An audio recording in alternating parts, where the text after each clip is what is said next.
Hi, I'm Catherine McNulty. I am the founder of Grief Inspired, and what I'm doing is sharing some of my story, what I've gone through, how that relates to what I'm going through today, in hopes that it's going to help you.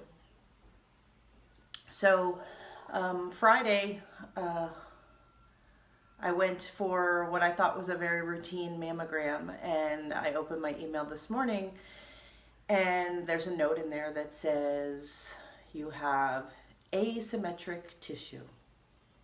We're going to be scheduling some more imaging.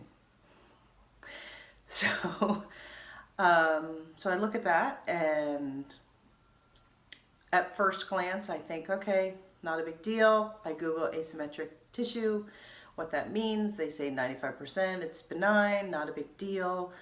But I still, my heart still skips a bit of a beat. And I feel panic coming back in because I don't know what that means. I do know that both my mom and my sister have had breast cancer.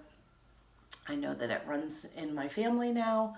I have an aunt who also had it, and so it's scary. And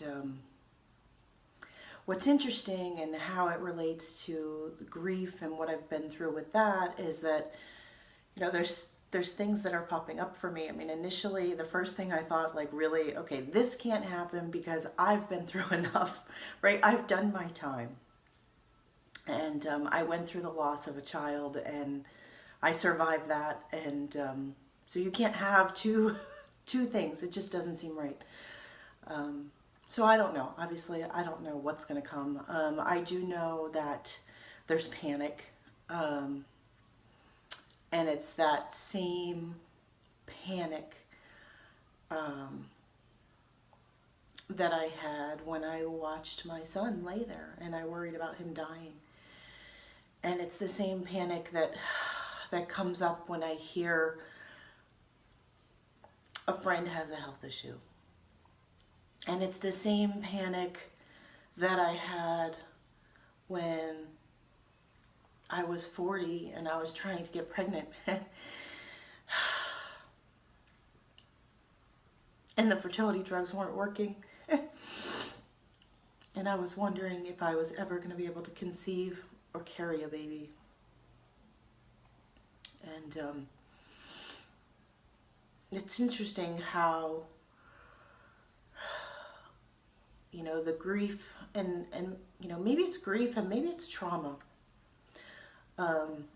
But when you experience it, and I get that repeat feeling of panic, it's triggers. And I know that grief brings with it a lot of triggers. And,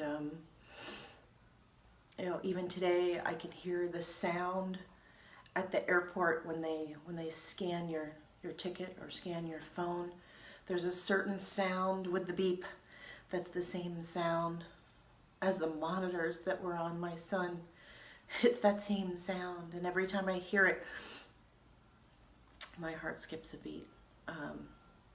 And it's panic, and I go to the panic, and my body starts to get warm, and I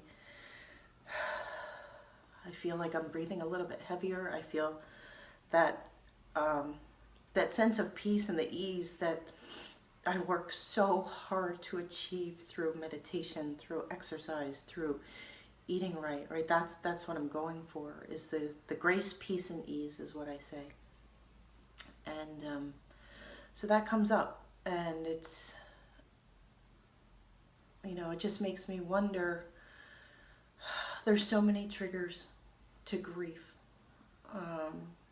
and to the experience, to the loss, to the fear when you don't know what's going to happen, when you don't know if someone's going to live or die, maybe when you don't know exactly when they're going to go. So you're kind of in this holding pattern, this waiting, this anticipation of the end. These are things that are all they're all very real, and they're part of grief. And for me, talking about it helps. So when you have your triggers, call someone. You can You can certainly write, post in my Facebook grief support group.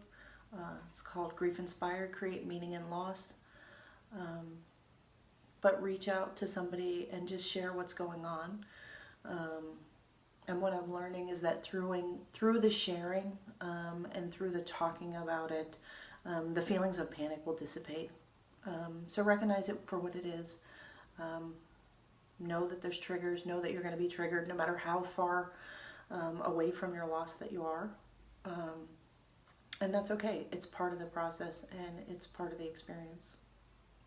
So I will let you know what happens in terms of my repeat scans. And until then, I will remind myself that the panic is normal and that you just take it 1 minute at a time and everything's going to be okay, no matter what happens. Have a good day today.